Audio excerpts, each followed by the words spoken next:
우리 인생은 관계성 속에 살아갑니다. 그래서 인생은 관계성이다 라고 말할 수도 있습니다.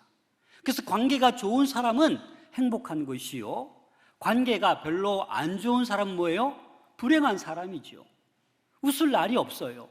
늘 인상 써야 되고, 늘 신경 써야 되고, 늘 관계가 나쁘니까 힘든 거예요. 근데 이 관계가 네 가지가 있습니다.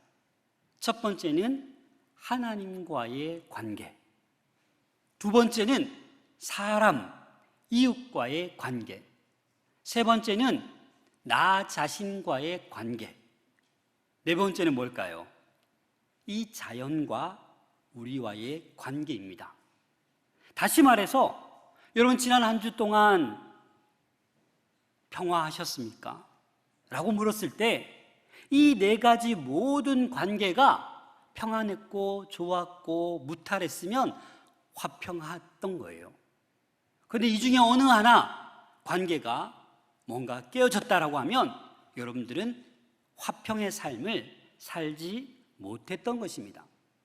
그럼 오늘 우리가 이 관계성 속에 살아가는데 어떻게 하는 것이 화평한 삶일까? 어떻게 해야 이 성령의 세 번째 화평의 열매를 맺으면서 살아갈 수 있을까? 함께 나눠보기를 원합니다. 그래서 우리는 가장 먼저 하나님과의 관계를 회복하셔야 합니다. 다시 말해서 하나님과의 이 화평한 관계를 유지하고 회복하셔야 합니다. 히브리서 12장 14절입니다. 함께 읽겠습니다. 시작. 모든 사람과 더불어 화평함과 거룩함을 따르라. 이것이 없이는 아무도 주를 보지 못하리라. 아멘. 여러분, 이것이 없이는 아무도 주를 보지 못한대요. 그게 뭐예요? 화평함과 거룩함입니다. 여기에서 먼저 거룩함이 더 우선시해야 합니다. 이 거룩함은 뭐예요? 하나님과 우리 사이에 바른 관계를 유지할 수 있는 척도가 거룩함입니다. 하나님은 거룩하신 분이십니다. 그래서 우리가 하나님을 대면하려면 우리는 거룩해야 하는 것입니다. 그래서 우리는 거룩해야, 다시 말해서 하나님과의 바른 관계가 되어야 하나님을 볼 수 있다는 거죠. 거룩함을 포기하거나 그냥 저버리면 안 된다라는 것입니다. 예배를 드려야지요. 기도를 해야지요. 그래야 우리가 주님을 만날 수 있고 주의 음성을 들을 수 있는 것입니다. 코로나 핑계대고 예배를 드리지 않는 지가 벌써 1년, 2년, 3년이 되어 가시는 분들은 아무리 그냥 잘 지내고 있어도 하나님과의 관계가 깨어졌기 때문에 화평하다고 말할 수가 없는 것입니다. 아무쪼록 우리 사랑하는 모든 성도들은 이 화평을 위해서, 화평의 열매를 위해서 하나님과의 관계를 회복할 수 있기를 소망합니다. 화평케 하는 자가 바로 그 자가 하나님의 자녀임을 우리는 명심해야 합니다. 그래서 마태복음 5장 9절에 보면 화평하게 하는 자는 복이 있나니 그들이 하나님의 아들이라 일컬음을 받을 것이미요. 어떻게 해야 하나님의 아들이라 일컬음을 받는다고요? 화평케 하는 자가 되어야 된다라는 말씀입니다. 하나님의 자녀는 자신뿐만 아니라 다른 사람과의 관계에도 화평을 유지하고, 더 나아가 다른 사람들끼리 싸우고 있어도 그들을 향해 화평케 할 수 있는 그런 역할을 감당해야 됩니다. 근데 인간의 본성은 어떻습니까? 싸우고 있으면 잘한다, 잘한다, 잘한다, 더 싸워라, 이간질하고 싸움을 붙이는 게 인간의 못된 본성입니다. 드러내진 않지만 그건 아니다라는 거예요. 이런 마음을 가지고 있으면 하나님과의 이 화평의 관계를 맺을 수가 없는 것입니다. 어느 곳에서나 화평케 하는 자로 살아가는 그 자가 하나님의 자녀가 되는 것입니다. 이 마귀라는 단어, 디아블로스, 이 헬라어인데 이 단어는 비방자, 참소자라는 의미예요. 어떤 의미가 있냐면 갈라서게 하다, 둘로 나누다, 이런 뜻이 있어요. 그래서 이 마귀는 언제나 이 하나님의 백성을 나누려고 해요. 갈라서게 해요. 싸우게 해요. 다투게 한다라는 겁니다. 그래서 우리는 알아야 돼요. 화평의 열매를 맺기 위해서는 화평케 하는 자가 되어야 한다라는 것입니다. 서로 화목하고 하나 되게 하는 일이 하나님의 자녀로서 해야 될 일인 것입니다. 고린도후서 5장 18절 말씀입니다. 함께 읽겠습니다. 모든 것이 하나님께로부터 났으며 그가 그리스도로 말미암아 우리를 자기와 화목하게 하시고 또 우리에게 화목하게 하는 직분을 주셨으니, 우리에게 어떤 직분을 주셨다고요? 화목하게 하는 직분을 주셨다고요.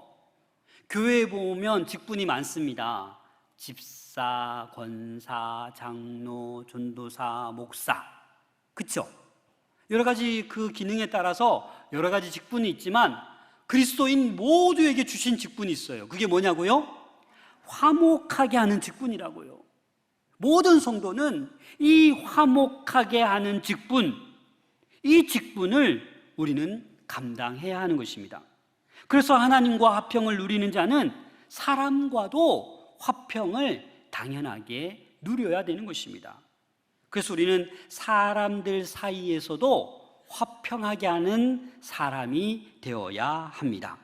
로마서 12장 18절 시작. 할 수 있거든 너희로서는 모든 사람과 더불어 화목하라. 할 수 있는 대로 모든 사람과 더불어 어떻게 하라고요? 화목하라. 이 구절을 세 번역으로 다시 한번 읽겠습니다. 세 번역 시작. 여러분 쪽에서 할 수 있는 대로 모든 사람과 더불어 화평하게 지내십시오. 화목이 곧 뭐라고요? 화평하게 지내는 거라고요. 더 쉽게 한번 볼까요? 현대인의 성경으로 다시 읽겠습니다. 시작. 현대인의 성경으로 시작. 다의 모든 사람과 사이좋게 지내십시다. 이게 화목하게 하는 직분을 지키는 거예요. 모든 사람과 사이좋게 지내고 계십니까? 한 분만? 우리 좌우에 계신 분들에게 우리 화목하게 지내십시다 인사할까요? 시작. 화목하게 지내십시다. 화목하게 지내십시다. 여러분, 그게 바로 하나님께서 우리 모두에게 주신 직분, 화목하게 하는 그 직분을 잘 감당하는 거예요. 그런데 우리는 어떻습니까? 모든 사람과 화목하게 지내는 것, 사이좋게 지내는 것이 왜 그렇게 어렵습니까? 무엇 때문에 그게 잘 안 되는 것입니까? 빌립보서 4장 2절에 보면 내가 유오디아를 권하고 순두개를 권하노니 주 안에서 같은 마음을 품으라. 여러분, 이게 무슨 말입니까? 유오디아와 순두개라는 여인이 있었는데 함께 주 안에 있었는데 같은 마음을 품지 못했습니다. 그래서 바울이 지금 권면하는 거예요. 야, 너희들 주 안에 있으면서 왜 같은 마음을 품지 못하니? 이렇게 부드럽게 얘기했는지는 모르겠지만 여튼 바울이 강하게 권면한 거예요. 오늘날로 말할 것 같으면 이 유오디아 정도 되면 뭐 권사님이라고 할 수도 있겠죠. 순두개도 권사나 집사일 수 있겠죠. 하지만 중요한 건 지금 이들 사이가 어떻다라는 겁니까? 다투었다라는 거예요. 싸웠다라는 거예요. 한 마음을 품지 못하고 있다라는 겁니다. 여러분들 가운데 크고 작게 다툼 싸워보신 적 있지 않나요? 없는 분들은 정말 대단한 것입니다. 정말 대단하거나 봉사를 전혀 안 하시는 분들 일 확률이 많습니다. 여튼 여러분 다투었어도 괜찮습니다. 싸웠어도 괜찮습니다. 오늘 이 말씀에 귀를 기울여 보십시오. 빌립보서 4장 5절입니다. 함께 읽겠습니다. 너희 관용을 모든 사람에게 알게 하라. 주께서 가까우시니라. 공동번역으로 제가 다시 읽어드리겠습니다. 여러분의 너그러운 마음을 모든 사람에게 보이십시오. 주님께서 오실 날이 얼마 남지 않았습니다. 무슨 말입니까? 용서하라는 거예요. 관용을 베풀라는 거예요. 너그럽게 이해하라는 말씀입니다. 먼저 용서하는 것이 화평을 가져다 주는 것입니다. 여러분, 얼마 전에 다투셨습니까? 10년 전에 교회 안에서 싸웠는데 아직도 그 마음을 품고 불편해 하십니까? 이 말씀에 귀를 기울이십시오. 너그러운 마음으로 용서하십시오. 주께서 오실 날이 얼마 남지 않았습니다. 여러분, 유오디아와 순두개가 이제 바울의 권면을 듣고 이제 화해하려고 합니다. 누가 먼저 용서를 구했을까요? 유오디아 권사, 순두개 집사라고 할 때 누가 먼저 용서를 구했을까요, 여러분? 너무나도 어렵나요? 정답은 믿음이 더 좋은 사람이 용서를 구했을 겁니다. 직분이 믿음의 분량은 아니잖아요. 새 가족일지라도 믿음이 금방금방 자라고 얼마나 순수하고 그 믿음이 대단한지 모릅니다. 그래서 여러분, 어떤 다툼이나 싸움이 있었다면 어떻게 하셔야 돼요? 하나님께서 주시는 마음을 가지고 먼저 용서를 구하십시오. 그 자에게 하나님께서 더 먼저 평안을, 화평을 주실 줄로 믿습니다. 그리고 화평하게 하는 사람이 되기 위해서는 자기 희생이 있어야 됩니다. 로마서 5장 10절입니다. 곧 우리가 원수 되었을 때에 그의 아들의 죽으심으로 말미암아 하나님과 화목하게 되었은즉. 여러분, 우리가 원래는 원수 관계였어요. 그렇죠? 그런데 하나님께서 독생자 예수 그리스도를 십자가에 못 박혀 두셨어요. 그래서 우리는 하나님과 화목한 관계가 된 거예요. 예수님의 그 희생이 있었기 때문에, 그 십자가의 죽음이 있었기 때문에 화목이 우리 안에 있는 거예요. 그처럼 우리도 하나님의 백성이라면, 하나님의 자녀라면 화평케 하는 자가 되어야 된다라는 겁니다. 어떻게? 자기를 희생하며 자기가 손해보더라도 그렇게 해야 한다라는 말씀입니다. 왜냐하면 이 십자가의 그 죽으심으로 값비싼 대가를 하나님께서는 지불하셨기 때문입니다. 이 정도의 값비싼 대가를 우리 보고 지불하라고 말씀하지 않으시지만 그 작은 희생을 우리 삶 가운데 가까이 있는 분들에게 그렇게 희생해야 화평하게 하는 사람이 될 수 있는 것입니다. 어떤 하나님을 믿는 농부가 있었습니다. 근데 이 농부가 밤 늦은 시간까지 논에 물을 대어 놓았는데 다음날 보니까 물이 다 빠진 거예요. 이상하다. 또 다음날 늦은 시간까지 막 물을 댔는데 또 다 빠진 거예요. 도대체 누구야? 막 화가 나는 거예요. 밤새도록 지켜봐왔더니 범인을 잡았어요. 그 마을의 이웃집 사람이었어요. 그래서 분이 막 솟아쳤는데 성경 말씀이 떠오른 거예요. 70번씩 7번 용서하라. 그래서 이 믿음 있는 농부가 그래 참자, 용서하자. 그런데 그런 마음을 품어도 하루 종일 이 화가 안 풀리는 거예요. 저 못된 사람, 내가 밤새 물을 저렇게 댔는데 왜 저렇게 빼가지? 막 화가 계속 떠나질 않는 거예요. 그래서 목사님을 찾아가 물었어요. 목사님, 제가 용서하기로 마음먹었는데 왜 이렇게 제 마음에 평화가 없을까요? 라고 질문했더니 목사님이 이렇게 대답했습니다.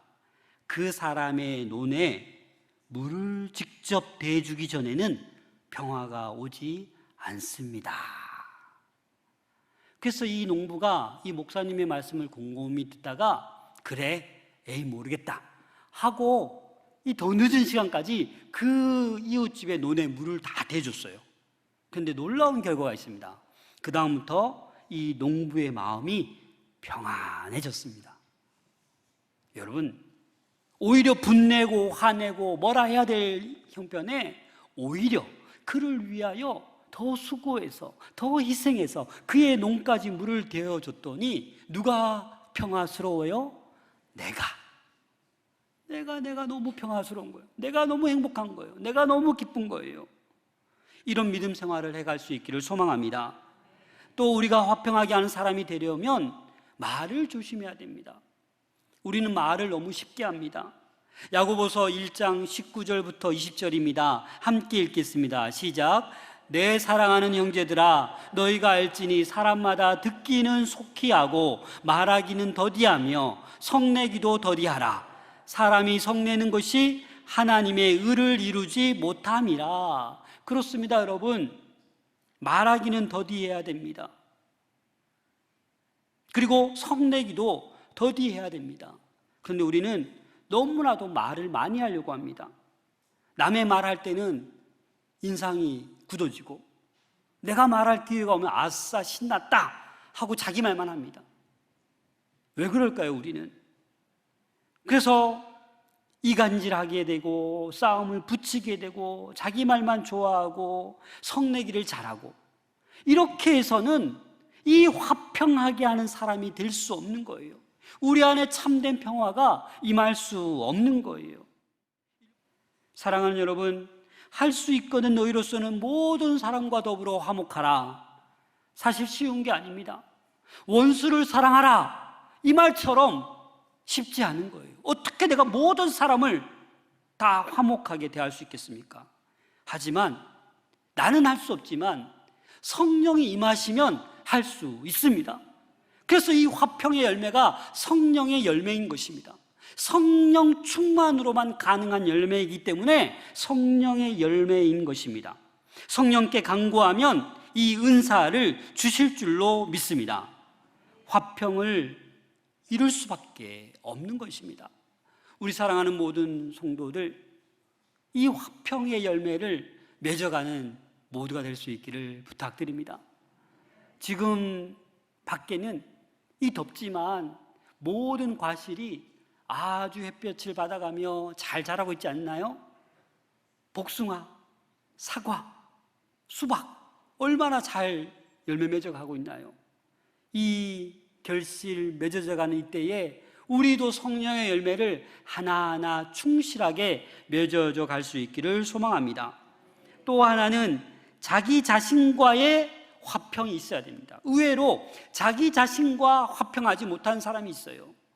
자기 자신을 이해하지 못하고 자기 자신을 용서하지 못하고 자존감이 낮아져서 이 자기 자신을 다스리지 못하고 화평하지 못하는 사람이 있습니다. 여러분, 바울을 한번 보십시오. 바울이 죽기 직전까지 맞아서 감옥에 갇혔는데 뭐 하고 있어요? 찬송하고 기도하고 있어요. 여러분, 가능합니까? 우리가 생각할 땐 불가능하죠. 왜? 정신이 나갔어야 저렇게 할 수 있지. 그럼 바울은 왜 그랬습니까? 바울이 이제 로마로 끌려가는, 이제 압송되어가는 죄수의 신분에 배를 탔습니다. 그래서 배가 가고 있는데 유라굴로라는 광풍이 불었어요. 그래서 선장과 사공들은 다 짐을 버립니다. 사흘째 되는 날까지 이게 광풍이 멈추지 않자 그냥 그 배의 기구들도 다 버립니다. 여러 날 동안 별도 보이지 않습니다. 그래서 바울이 그 사도행전에 보면 구원의 여망마저 사라졌다 이렇게 표현하고 있습니다. 그런데 그런 와중에도 마음이 평안한 사람이 있었습니다. 사도행전 27장 22절입니다. 함께 읽겠습니다. 시작. 내가 너희를 권하노니 이제는 안심하라. 너희 중 아무도 생명에는 아무런 손상이 없겠고 오직 배뿐이리라. 아멘. 이 중에 평안이 있었던 사람이 누구라고요? 바울 한 사람이었어요. 왜? 하나님의 음성을 들었으니까. 배만 파손되고 손상되고 아무 사람도 생명에는 손상이 없을 거다 말씀해 주셨기 때문에 바울은 그냥 평안했어요. 27장, 사도행전 27장 25절에 보면 그러므로 여러분이여 안심하라. 나는 내게 말씀하신 그대로 되리라고 하나님을 믿노라. 아멘. 그래서 자기 자신이 이 화평케 하는 자가 되기 위해서는 제일 중요한 게 뭐냐? 여러분, 믿음입니다. 믿음. 아무리 주의 음성을 들어도 나 못 믿겠는데, 그런 불안한 거예요, 여러분. 내가 말씀을 읽었는데, 설교 말씀을 들었는데 나는 모르겠는데 하면 믿음과 상관없는 거예요. 약속의 말씀을 붙들고 믿는 거예요. 그때 나는 나와의 이 화평의 관계가 유지되는 줄로 믿습니다. 이 믿음이 있으셔야 됩니다. 이 믿음이 있어야 미워하지 않고, 시기하지 않고, 다투지 않고, 싸우지 않고, 시험에 들지 않습니다. 여러분, 교회가 어떤 곳입니까? 작은 천국이 되어야 할 것입니다. 우리가 갈 천국에는 싸움이 없습니다. 시기가 없습니다. 욕심이 없습니다. 그렇지 않습니까? 그것처럼 천국 가기 전에 이곳에서 우리는 작은 천국을 경험할 수 있어야 됩니다. 그러기 위해서 여러분들이 이 화평의 열매를 맺으셔야 합니다. 요한복음 14장 27절입니다. 함께 읽겠습니다. 시작. 평안을 너희에게 끼치노니 곧 나의 평안을 너희에게 주노라. 내가 너희에게 주는 것은 세상이 주는 것과 같지 아니하니라. 너희는 마음에 근심하지도 말고 두려워하지도 말라. 아멘. 세상이 주는 평안과 다릅니다. 경험해 보신 분들이 많을 겁니다. 하늘로부터 내려오는 하나님의 평안, 하나님의 평화, 하나님의 화평이 우리 가운데 충만하게 임하기를 소망합니다. 에베소서 2장 14절에 보면 그는 우리의 화평이신지라 둘로 하나를 만드사 원수된 것 곧 중간에 막힌 담을 자기 육체로 허시고. 그렇습니다. 그 예수님의 십자가의 죽음이 있으셨기 때문에 우리는 이제 하나님과 화평한 관계가 되었습니다. 사람들 사이에도 이 화평한 관계를 유지하는 것이 우리의 직분입니다. 에베소서 2장 16절부터 17절에 보면 또 십자가로 이 둘을 한 몸으로 하나님과 화목하게 하려 하심이라. 원수된 것을 십자가로 소멸하시고 또 오셔서 먼데 있는 너희에게 평안을 전하시고 가까운 데 있는 자들에게 평안을 전하셨으니. 여러분, 화평케 하는 자들로 가까이 있는 모든 분들에게 평안을 전할 수 있기를 소망합니다. 그렇게 살아갈 때 이번 한 주간 이 화평의 열매를 여러분들이 맺게 될 것입니다. 아시스의 성 프란체시코의 기도로 알려진 주여 나를 평화의 도구로 써주소서. 아마 다 아실 겁니다. 우리 한번 같이 읽겠습니다. 시작. 주여 나를 평화의 도구로 써주소서. 미움이 있는 곳에 사랑을, 상처가 있는 곳에 용서를, 분열이 있는 곳에 일치를, 의혹이 있는 곳에 믿음을 심게 하소서. 주여 나를 평화의 도구로 써주소서. 오류가 있는 곳에 진리를, 절망이 있는 곳에 희망을, 어두움이 있는 곳에 광명을, 슬픔이 있는 곳에 기쁨을 심게 하소서.